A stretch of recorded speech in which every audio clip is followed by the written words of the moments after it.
স্বামী বিবেকানন্দের কয়েকটি উল্লেখযোগ্য বাণী আজ আমি আপনাদের সামনে তুলে ধরার চেষ্টা করছি।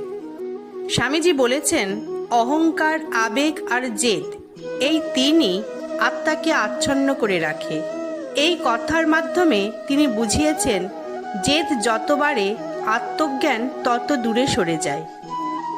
তিনি বলেছেন, নিজেকে ক্ষুদ্র ভাবো, অহং ত্যাগ করো, তাহলেই শান্তি পাবে।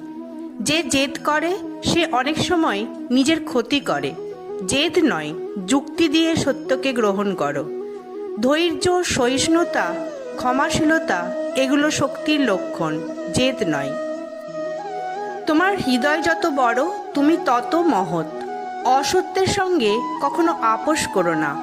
আত্মজ্ঞান না থাকলে সব জ্ঞান অসার। তিনি আরও বলেন, ধর্ম মানে শুধু উপাসনা নয়, জীবনের সর্বাঙ্গীন জাগরণ। শক্তি ছাড়া ধর্ম স্থায়ী হয় না। জীবনের প্রতিটি ভুলই একটি শিক্ষা। কখনো পিছনে তাকিও না, সামনে এগিয়ে চলো। চরিত্রবান হও, তবেই প্রকৃত মানুষ হতে পারবে।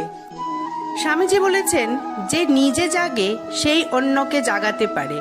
জীবনের প্রতিটি মুহূর্তেই মূল্যবান, তা অপচয় করো না। পরিশ্রমই সর্বোচ্চ উপাসনা। সংকল্পে যদি আগুন থাকে তাহলে সফলতা নিশ্চিত। তিনি বলেছেন, যে নিজেকে সাহায্য করে ঈশ্বর তার সাহায্য করেন। সত্যকে হাজারবার বলো, তবেই তা প্রচারিত হবে।